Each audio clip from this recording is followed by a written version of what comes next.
1 KG গরুর দুধ উৎপাদন করতে আপনার 80 থেকে 90% পানির প্রয়োজন হয়। তাই গবাদি পশুকে প্রচুর পরিমাণের পানি দেন। আর 1 কেজি গরুর দুধে ফ্যাট থাকে হচ্ছে সর্বোচ্চ 4.5, তাও সেটা দেশি গাভীর।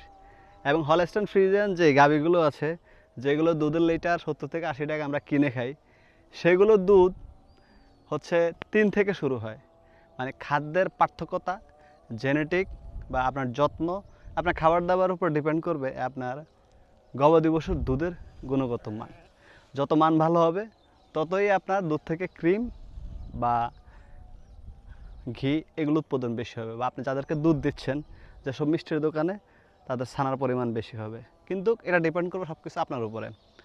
আর একটা মহিষের দুধ 7 থেকে 9%, কারণ এই দুধগুলো নর্মালি আমরা যে খাবারের জন্য যে দুধ খাই, এটা কিন্তু মহিষের দুধ ততটা মানুষের পাকস্থলী রুমেনের জন্য সুইটেবল না।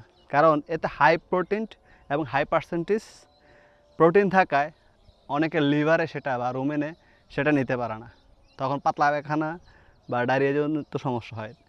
একমাত্র মহিষের দুধ বিজনেস ওয়েতে, যারা মিষ্টির দোকানে ছানা কাটে বা দই তৈরি করে, তাদের জন্য মহিষের দুধটা একদম পারফেক্ট। মানে আপনি বাণিজ্যিক খামার করেন দুধের, গবাদি পশুর যে মিষ্টির দোকানে দিচ্ছেন, সেখানে আপনার 5টা গাভী যদি থাকে, আপনি আরও 5টা বা 3টা দুধের মহিষ রাখতে পারেন।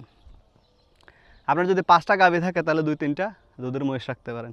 এতে করে আপনার দুধের মান দেখবেন সিরিয়াল ধরে নেবে মানুষ, এবং যে মিষ্টির দোকানে দেবেন সে আপনার দুধের লিটার 10-15 টাকা বাড়তি দিতে কোনো দ্বিধাবোধ করবে না, কারণ সে লাভ পাবে তখন আপনাকে এমনিতেই দেবে।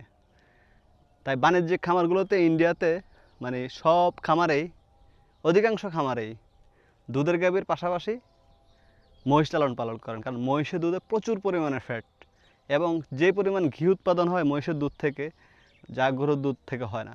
2 কেজি 3 কেজি দুধ আর মহিষের দুধ 1 কেজি।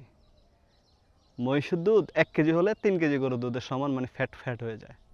তো এটা যারা বাণিজ্যিক পর্যায়ে ঘি দই মিষ্টি দোকানে দুধ সাপ্লাই করেন, তাদের জন্য একদম পারফেক্ট চয়েস। আপনি হাইল্যাক্টেড মিল্কিং বাফেলো লালন পালন করেন, এটাও একটা মানে স্বর্ণের খনি। এখন আপনার ধীরে ধীরে ধীরে ধীরে ধীরে সংগ্রহ করতে হবে, তাহলেই আপনি পেয়ে যাবেন আপনার লক্ষ্যমাত্রার মহিষ। কিন্তু এটা ধীরে ধীরে সংগ্রহ করতে হবে। হুট করে কেউ আপনাকে একটা 15-20 লিটারের মহিষ দিয়ে দেবে না। যেমন 15 বছর আগে যেমন দুধের গাভী যেমন রেয়ার ছিল, মহিষও রেয়ার। ধীরে ধীরে এটা সবার জন্য সহজলভ্য হবে। আশা করি সরকার এটা নিয়ে কাজ করতেছে। ভালো থাকবেন, সুস্থ থাকবেন। ভালো লাগলে ভিডিওটি শেয়ার করবেন। আসসালামু আলাইকুম।